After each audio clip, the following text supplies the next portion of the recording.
Okay, this is going to be a very quick recording. We are on fluency practice for today. So first graders, you're on page 197, and also you're going to flip it over to 198. And you see at the top there, right underneath the name, it says fluency practice. This is to encourage us to be very proficient at calculating abilities. So what we want you to do is to very quickly be able to solve all of these problems.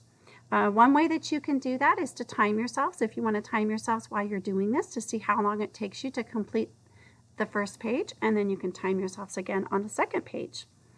A couple of extra hints I want to tell you is that you can look for your patterns, such as anything that you take 0 from. If you take 0 from a number, you're still going to have that number, so remember that little clue.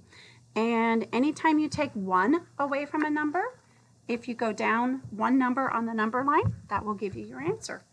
Okay, well, that's all I have to say for you today, except for I'm really excited that you guys are getting through this chapter, and good luck on it. All right, bye.